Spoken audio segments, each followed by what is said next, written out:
ஒரு assistant director ஒரு டைரக்டர்கிட்ட போய் வேலை பார்த்தேன். அவர் என்ன சொன்னார், இந்த சாங்கை சகாராவில் எடுக்கலான்னாரு. சகாராலையா? ஆமாப்பா, பாலைவனத்தில் டெசர்ட்டில் எடுக்கலாம் அப்படின்னாரு.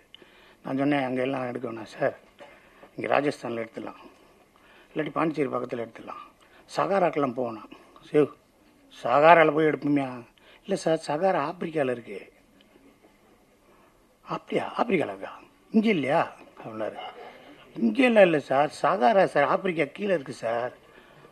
புரியுதுங்களா உங்களுக்கு? இங்கே பாருங்கள், இங்கே பாருங்கள் மேப்பு, இங்கே இருக்குல்ல சார், இங்கேருந்து கீழே வரணும். இது கஸ்பியன்னு. இங்கே பாருங்கள், இது நார்த் அமெரிக்கா சார். இது இல்லை சார், இங்கே பாருங்கள், இதுதான் ஆப்பிரிக்கா, இங்கே கீழே வரணும். அப்படின்னு அந்த ஆள் வெளியே போய் ஃபோன் பண்ணி சகாரா எங்கே இருக்குன்னு கேட்டார். இல்லையா, சகாரான்னு பாலைவனம் எங்கே இருக்கு? அது ஆப்பிரிக்காவில் இருக்குது.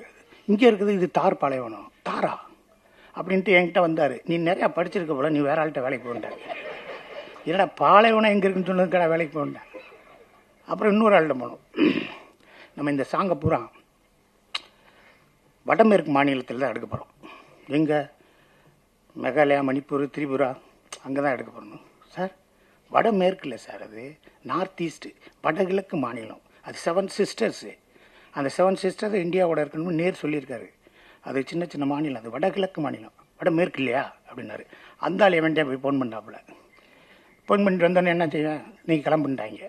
அப்புறம் இன்னொருத்தர்கிட்ட போய் ஒருத்தர்கிட்ட வேலைக்கு வந்தோம். டிசிப்மா அப்போ இல்லை, அதனால் இன்னொருத்தர்கிட்ட வேலைக்கு போனோம்னா அவர் கரெக்டாக 5:30 மணிக்கெல்லாம் வர சொல்லிடுவார். 5:30 மணிக்கு எந்திரிச்சா கதை வரும்னு அவர் நினச்சிருக்காரு. அதெல்லாம் எப்படி வரும்? கதை ஒரு 100 நாள் யோசிச்சா வராது, ஒரே ஒரு நாள், ஒரு செகண்ட் யோசிச்சா வந்துடும்.